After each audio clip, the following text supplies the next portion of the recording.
Sir আমাকে কৌশলে রুমে নিয়ে গেল এবং রুমে নিয়ে দরজা লাগিয়ে দিল। দরজা লাগিয়ে দিয়ে স্যার আমাকে বলল যে, জয়ন্তী, অনেক দিন ধরে আমার মনের ভিতর একটা কথা আটকে রেখেছি, কিন্তু আমি তোমাকে বলতে পারিনি। জয়ন্তী, আমি তোমাকে অনেক অনেক ভালোবাসি। কথাটা না বলে আমি আর থাকতে পারছি না। তোমার রূপ, তোমার লাবণ্য, তোমার যৌবন, তোমার চোখের চাহনি, তোমার হরিণীর মতো চোখ, তোমার বনলতার মতো চুল, তোমার ব্যবহার, তোমার মিষ্টি মিষ্টি কথা। জয়ন্তী, আমি তোমার এইসব কিছুর মায়ে পড়ে গেছি। জয়ন্তী, তোমাকে আমি আমার হৃদয়ে, তোমাকে আমি আমার অন্তরে, তোমাকে আমি আমার মনের মণিকোঠায় কিভাবে যে স্থান দিয়ে ফেলেছি, আমি তা নিজেও বুঝতে পারিনি। জয়ন্তী, এক কথায় বলতে পারো, আমি তোমার মধ্যে হারিয়ে গেছি। জয়ন্তী, আমি যখন তোমার চোখের দিকে তাকাই, তখন আমার কাছে মনে হয় আমি তোমার চোখের ভাঁজে হারিয়ে গেছি। স্যারের মুখ থেকে এই রকম কথা শুনে বন্ধুরা, আমি আর নিজেকে ধরে রাখতে পারলাম না। তারপর আমি স্যারের কথায় হলে, স্যার নির্জন রুমে স্যার মিষ্টি কথা বলে স্যার আমার সাথে এমন কিছু করছিল, তাতে আমার দম বন্ধ হয়ে। বন্ধুরা, গল্পটি অনেক অনেক ইন্টারেস্টিং। আশা করি তোমরা পুরো গল্পটি শুনলে অনেক মজা পাবে। তবে বন্ধুরা, তোমাদের নিকট আমার ছোট্ট একটি অনুরোধ, তোমরা দয়া করে আমার চ্যানেলটিকে সাবস্ক্রাইব করে আমাকে সাপোর্ট করবা। হ্যালো বন্ধুরা, আমি অনন্ত। আমি বাংলাদেশের ঢাকায় বসবাস করি। আমার বর্তমান বয়স 30। বন্ধুরা, আজকের গল্পটি আমার জীবনে বাস্তব একটি গল্প। তখন আমার 20 কিংবা 21। পাবলিক বিশ্ববিদ্যালয়ের নতুন একজন ছাত্র। ভাবছি আমার বাবার পারিবারিক অবস্থা ভালো না। নিশ্চয় আমাকে একটা কিছু করতে হবে। ভাবতে ভাবতে আমার এক বন্ধুর নাম সৌরভ। তাকে ফোন দিলাম। বললাম, সৌরভ বন্ধু, দেখতে দেখতে তো ইন্টারমিডিয়েট পরীক্ষা দিয়ে বিশ্ববিদ্যালয়ে চান্স পেয়ে ভর্তি হয়ে গেলাম।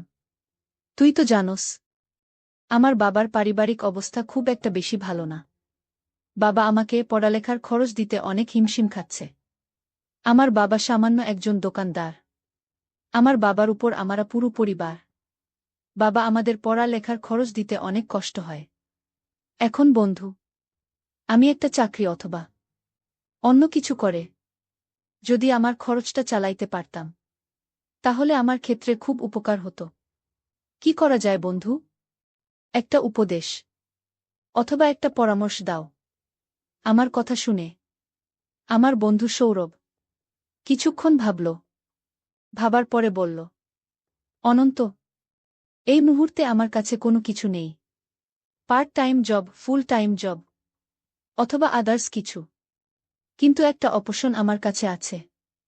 সেটা হচ্ছে, তুই যদি একটা টিউশনি ধরস, তাহলে তোর পড়ালেখার খরচ সবকিছু হয়ে যাবে। আর আমার জানা মতে একটা ভালো ফ্যামিলি আছে। সম্পর্কে আমার চাচি লাগে। চাচির মেয়ের জন্য একজন প্রাইভেট শিক্ষক খুঁজছেন। আজকে সকালেও চাচি আমাকে বলেছিল, সৌরভ, আমার মেয়ের জন্য একটা ভালো প্রাইভেট শিক্ষক দেইকো তো বাবা। আমি বললাম, ঠিক আছে চাচি, আমি দেখব নে। আর তুই আমার বন্ধু মানুষ।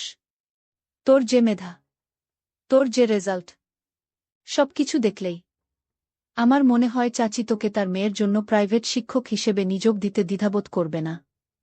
আমি আমার বন্ধু সৌরভকে বললাম, বন্ধু, যদি তোর মনে হয় সেখানে প্রাইভেট পড়ালে আমাকে মোটামুটি ভালো একটা অ্যামাউন্ট দিবে, যা দিয়ে আমার পড়ালেখার খরচ চলবে, তাহলে আমি তোর প্রস্তাবে রাজি।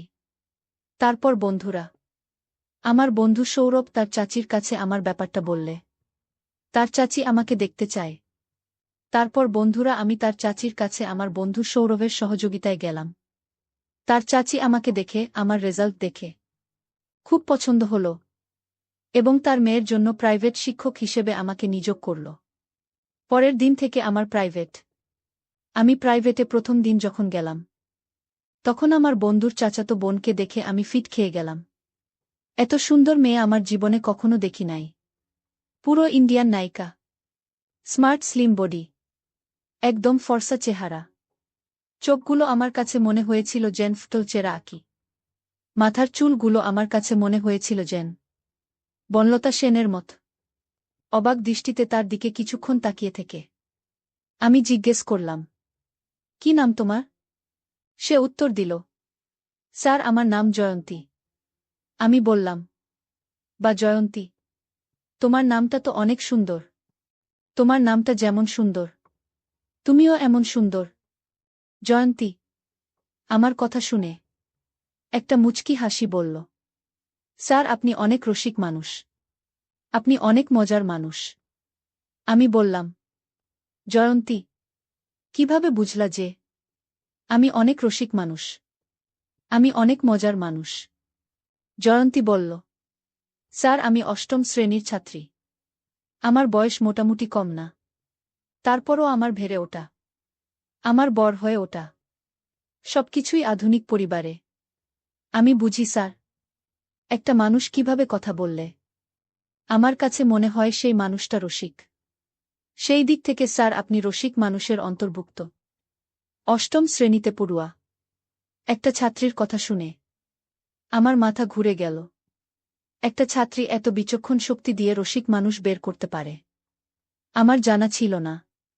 যাই হোক বন্ধুরা, অবশেষে পরিচয় পর্ব শেষ করে আমি আমার ছাত্রী জয়ন্তীকে প্রাইভেট পড়াতে শুরু করলাম।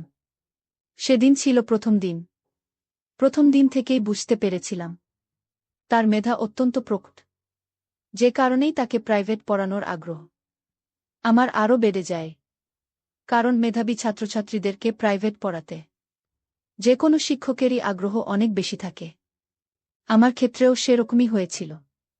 আর অন্যদিকে আমার ছাত্রী জয়ন্তী অত্যন্ত সুন্দরী, লাবণ্যময়ী এবং কি মিষ্টভাবী ছিল, যার কারণে আমি তার প্রতি প্রথমে কিছুটা দুর্বল হয়ে যায়। আমি জানি, যদিও তাকে কোনোদিন পাব না, কারণ তার ফ্যামিলি আর আমার ফ্যামিলি কখনো কোনোদিন ম্যাচ হবে না। এভাবে দেখতে দেখতে আমি তাকে প্রায় 2 থেকে 3 মাস প্রাইভেট পড়ালাম। সেও আমার প্রাইভেট পড়ানোর কৌশল থেকে অনেক খুশি। প্রথমত আমাদের মধ্যে খারাপ কোনো কিছুই ছিল না, কিন্তু দুজন দুজনের প্রতি আস্তে আস্তে কিভাবে যে দুর্বল হয়ে যাচ্ছিলাম তা বুঝতেই পারছিলাম না। সে আমার দিকে পড়ার ফাঁকে ফাঁকে মাঝে মধ্যে কেমন জানি এক অদ্ভুত দৃষ্টিতে তাকিয়ে থাকত। আমিও মাঝে পড়ানোর সময় তার প্রতি অন্য রকম দৃষ্টিতে তাকিয়ে থাকতাম, কিন্তু কেউ কখনো কারো মনের কথা প্রকাশ করতে পারতাম না। এভাবেই চলতে চলতে প্রায় 3 থেকে 4 মাস চলে গেল। 3 থেকে 4 মাস পর একদিন তাকে দেখে আমার চোখ কপালে উঠে গেল, কারণ সে এই দিন তার বাড়িতে কিসের জন্য একটা অনুষ্ঠান ছিল। অনুষ্ঠান উপলক্ষে এমন সুন্দর করে সেজেছিল যেন তাকে আসমানের পরী মনে হয়েছিল। তাকে দেখে আমি কতক্ষণ যে অপলক দৃষ্টিতে তাকিয়ে রয়েছিলাম আমি কখনো অনুভব করতে পারি নাই। শুধু জানি, কিসের একটা মুহে আমি যেন তার প্রতি মূর্তির মতো দাঁড়িয়ে রইলাম। আর মনে মনে ভাবলাম, কেন জানি মনে হয় সে আমাকে অনেক ভালোবাসে, কিন্তু আমার সামনে প্রকাশ করতে পারে না। আমিও তো তাকে অনেক ভালোবাসি, কিন্তু আমিও তো তাকে প্রকাশ করতে পারি না। জয়ন্তীকে ভালোবাসি এ কথা প্রকাশ করতে না পারায় মনের মধ্যে কেমন জানি একটা অস্থির অস্থির ভাব চলে আসলো। মনে মনে ভাবলাম, আজকে আমি আমার মনের কথা জয়ন্তীকে কৌশলে বলে দিব, পরে যা হবার হবে। কারণ আমি যদি আমার ভালোবাসার কথা জয়ন্তীকে না বলতে পারি, তাহলে আমি তাকে পাব কি করে? অনুষ্ঠানের মধ্যে বড় মজলিসে হঠাৎ আমি লক্ষ্য করলাম যে জয়ন্তী হেসে হেসে আমার দিকে আসছে। আমার দিকে এসে আমাকে বলল, কেমন আছেন স্যার? কখনো আসলেন? আমি বললাম, এই তো মাত্র এসেছি। তারপর আমি বললাম, জয়ন্তী তোমাদের বাসায় আজকে মনে হয় কোনো একটা অনুষ্ঠান আছে, তো তোমার সাথে আমার কিছু কথা ছিল। যদি তুমি আমাকে আজকে একটু সময় দিতে, তাহলে হয়তো আমি আমার কথাগুলো বলতে পারতাম। জয়ন্তী বলল, কোনো সমস্যা নাই স্যার, আপনি বলেন। কখন? কোথায়? আপনাকে সময় দিতে হবে। আমি বললাম, জয়ন্তী আমার একটা ফ্রি জায়গা লাগবে, যাতে করে তোমার সাথে আমি মন খুলে কথা বলতে পারি। জয়ন্তী বলল, ঠিক আছে স্যার, কোনো সমস্যা নাই। আমাকে কোথায় যেতে হবে সেটা বলুন। আমি বললাম, জয়ন্তী, চলো তোমার রুমে যাব। সেখানে আমি তোমাকে আজকে কিছু কথা বলবো, যে কথাগুলো আমার মনের ভিতর শুধু ঘুরপাক খাচ্ছে, তোমাকে বলতে পারছি না। তারপর ভরা মজলিস থেকে স্যার আমাকে কৌশলে আমার রুমে নিয়ে গেল এবং রুমে নিয়ে দরজা লাগিয়ে দিল। দরজা লাগিয়ে দিয়ে স্যার আমাকে বলল যে, জয়ন্তী, অনেক দিন ধরে আমার মনের ভিতর একটা কথা আটকে রেখেছি, কিন্তু আমি তোমাকে বলতে পারিনি। জয়ন্তী, আমি তোমাকে অনেক অনেক ভালোবাসি। কথাটা না বলে আমি আর থাকতে পারছি না। তোমার রূপ, তোমার লাবণ্য, তোমার যৌবন, তোমার চোখের চাহনি, তোমার হরিণীর মতো চোখ, তোমার বনলতার মতো চুল, তোমার ব্যবহার, তোমার মিষ্টি মিষ্টি কথা। জয়ন্তী, আমি তোমার এইসব কিছুর মায়ে পড়ে গেছি।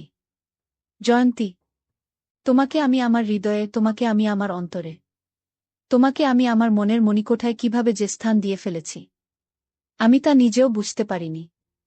জয়ন্তী, এক কথায় বলতে পারো, আমি তোমার মধ্যে হারিয়ে গেছি।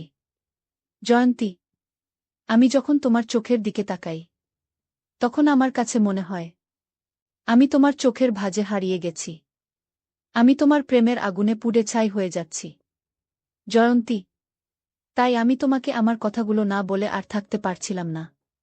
জয়ন্তী, আমি আমার সব কিছু দিয়ে তোমাকে অনেক অনেক ভালোবাসি, এবং আমি আমার ভালোবাসা নিবেদন করছি। জয়ন্তী, প্লিজ, দয়া করে তুমি আমার ভালোবাসা গ্রহণ করো। আমার কথা শুনে জয়ন্তী একটা মুচকি হাসি দিয়ে বলল, স্যার, আপনি যে আমাকে এই কথা বলবেন না, তা আমি আগেই জানি। আমি বললাম, জয়ন্তী, তুমি কিভাবে জানো আমি তোমাকে ভালোবাসি? জয়ন্তী বলল, স্যার, আপনার চোখের ভাষা আমাকে সবকিছু বলে দেয়। আমি এতদিন অপেক্ষায় ছিলাম আপনার মুখ থেকে কখন এই কথাটা আমি শুনতে পাবো বলে।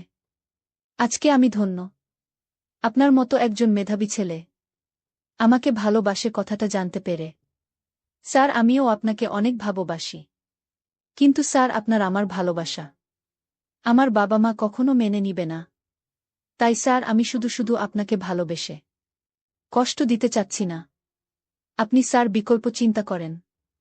আমি বললাম, জয়ন্তী, ভালোবাসা মানুষের জীবনে একবারই আসে, আর তুমি সে আমার প্রথম ভালোবাসা। তোমাকে না পেলে হয়তো আমার অবস্থা খুব খারাপ হয়ে যাবে। তবে জয়ন্তী, তুমি যদি আমার একটা কথা শোনো, তাহলে তোমার আমার সম্পর্ক তোমার বাবা মা মেনে নিতে বাধ্য হবে। আমি বললাম, কি সম্পর্ক?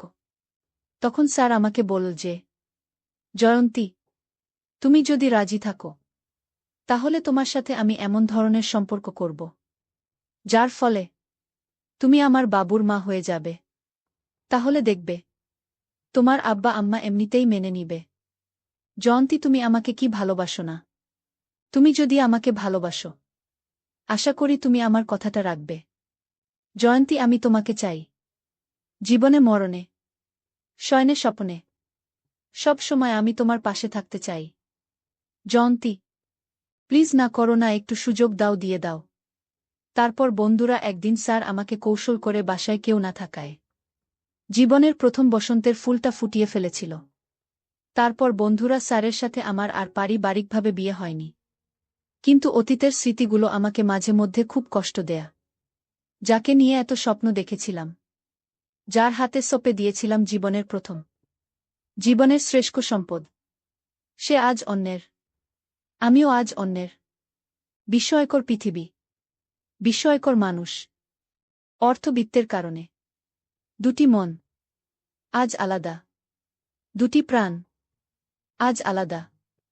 তবুও দোয়া করি সেই স্যারের জন্য, যে ছিল আমার জীবনের প্রথম ফুলের মালি।